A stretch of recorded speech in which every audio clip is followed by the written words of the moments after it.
नहीं, last video में हम लोगों ने बात करी थी अरिस्टोटल के क्यों डिफरेंशिएट किया अरिस्टोटल ने मोरल और इंटेलेक्चुअल वर्च्यूज को। हमने अरिस्टोटल के एथिक्स के बारे में बात करी थी और उन्होंने किस तरह उसको डिफरेंशिएट किया कि क्यों इंपॉर्टेंट है इंटेलेक्चुअल वर्च्यूज, क्यों इंपॉर्टेंट है मोरल वर्च्यूज, क्या डिफरेंशिएट करता है, कौन से वर्च्यूज हैं जो हमें एनिमल को एक मैन के साथ डिफरेंशिएट करते हैं, आदमी और जानवर में क्या डिफरेंशिएटिंग फैक्टर, हमने उसके बारे में बात करी। अगर आपने वो वीडियो नहीं देखा तो आप पुरानी वीडियो में जाके देख सकते हैं। आज हम बात करेंगे एक बहुत इंपॉर्टेंट मोरल वर्च्यू की जिसका नाम है फ्रेंडशिप, जिसका नाम है दोस्ती, और क्यों एरिस्टोटल ने उसको एक बहुत इंपॉर्टेंट मोरल वर्च्यू बताया। और एरिस्टोटल ने इनफैक्ट यहाँ तक कहा कि ये एक बहुत इंपॉर्टेंट क्राइटेरिया है किसी के भी कैरेक्टर को इनफैक्ट एनालाइज करने का। भाइयों में दुश्मनी हो सकती है, प्रॉपर्टी के लिए प्रॉब्लम्स हो सकती हैं, लेकिन दोस्ती एक ऐसा रिलेशन है, वो हमेशा फ्रेंडशिप को उन्होंने बहुत ज्यादा प्योर बताया। इनफैक्ट रिलेशनशिप में भी, कई रिलेशनशिप्स में उन्होंने फ्रेंडशिप को बहुत ज्यादा प्योर बताया। इनफैक्ट उन्होंने यहाँ तक बोला कि friendship is a test of character of a personality. उन्होंने फ्रेंडशिप को तीन पार्ट्स में डिवाइड किया, जिसमें हम बोलते हैं पहली है यूटिलिटी बेस्ड फ्रेंडशिप, दूसरी है प्लेजर बेस्ड फ्रेंडशिप। तो यूटिलिटी और प्लेजर बेस्ड फ्रेंडशिप मतलब अगर मेरे को किसी बेनिफिट के लिए किसी के साथ फ्रेंडशिप करनी है, मुझे ये चीज लर्न करनी है, सिर्फ मैं उसी चीज के लिए, जैसे ही मैंने वो लर्न कर ली मैं उस आदमी से हट जाऊंगा। दूसरी प्लेजर बेस्ड, मेरे को किसी पर्टिकुलर काम को किसी के साथ काम करने में मजा आ रहा है, जैसे खाने में मजा आ रहा है या पीने में मजा आ रहा है, तो मेरे को बस वो पर्टिकुलर काम करने में मजा आ रहा है। जब तक मेरे को उस चीज का प्लेजर मिल रहा है उसके साथ, तब तक तो मेरी फ्रेंडशिप रहेगी। जैसे वो प्लेजर खत्म हो गया तो वो फ्रेंडशिप भी खत्म हो गई। बट एक फ्रेंडशिप होती है, वो है कैरेक्टर बेस्ड फ्रेंडशिप। तो ये जो फ्रेंडशिप, इसको एनालाइज करने का तरीका सिर्फ एक है, उसका क्राइटेरिया एक है, उसको ड्यूरेशन बेस्ड बताया।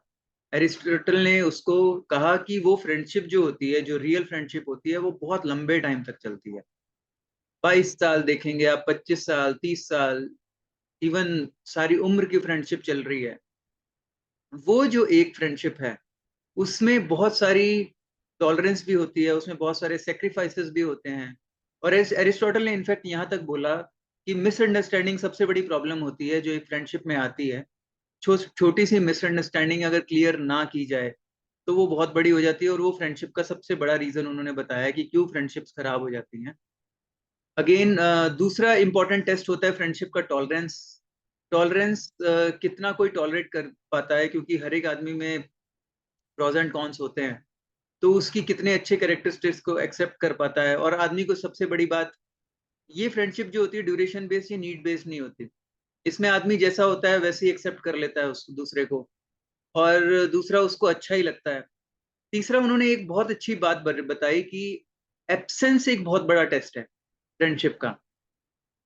किसी की दो, सपोज दो फ्रेंड्स, मैटर नहीं करता कि वो कितने टाइम तक दूर रह रहे हैं, लेकिन वो जब भी मिलेंगे, जब भी बात करेंगे, वो वैसे ही बात करेंगे। प्रेजेंस और एब्सेंस में कोई ज्यादा फर्क नहीं है।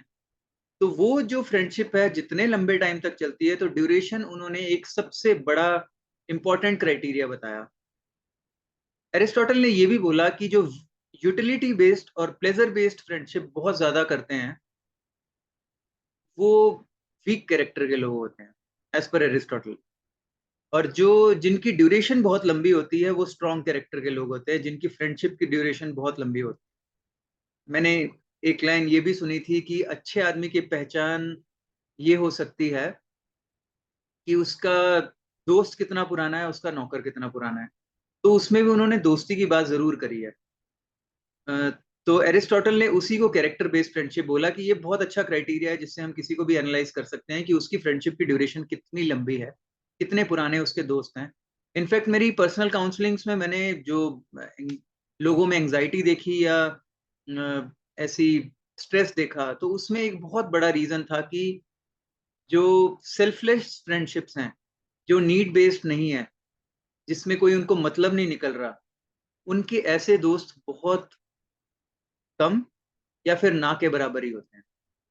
उससे हमें एनालाइज करने का, तो इसलिए अरिस्टोटल ने बोला कि friendship could be a very very good criteria of analyzing somebody's character.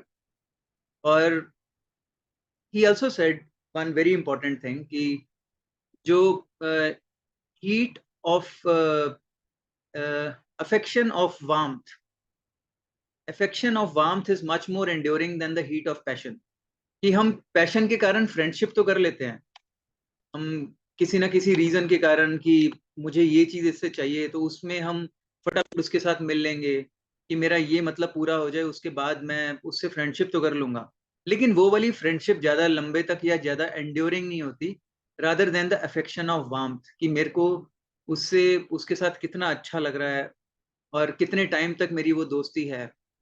And वो एक कैरेक्टर की बहुत इंपॉर्टेंट पहचान है। तो as per Aristotle, analysis of weak and strong character is the basis कि उसकी फ्रेंडशिप की ड्यूरेशन कितनी लंबी है। और इसी तरह उन्होंने 3 पार्ट्स में उसको डिवाइड किया, और ये एक उन्होंने बहुत बहुत इंपॉर्टेंट मोरल वर्च्यू बताया कि फ्रेंडशिप का वर्च्यू हर एक आदमी में होना ही चाहिए। दूसरा उन्होंने एक और बहुत इंपॉर्टेंट चीज बोली कि स्टेट की ये रिस्पॉन्सिबिलिटी होती है, या आप स्कूल्स की बोल सकते हैं, कॉलेज की बोल सकते हैं, कि फ्रेंडशिप की इंपॉर्टेंस को सब बच्चों को सिखाना ही चाहिए, कि फ्रेंडशिप और रिलेशन की इंपॉर्टेंस बहुत ज्यादा होती है, उसको हमें कम नहीं करना चाहिए। रिलेशन हमारी लाइफ में या फ्रेंडशिप हमारी लाइफ में बहुत बहुत ज्यादा इंपॉर्टेंट है, as per Aristotle also and as per the moral virtue also. I hope you like this video, और अगर आपको अच्छी लगे तो प्लीज इसको शेयर कीजिएगा। और उसके बाद हम बात करेंगे नेक्स्ट फिलोसोफर के ऊपर नेक्स्ट वीडियो के अंदर। बट इस एथिक्स को वेस्टर्न फिलोसफी के अकॉर्डिंगली हम कंटिन्यू रखेंगे, पॉसिबली 2 या 3 वीडियोस तक। Thank you so much, bye bye.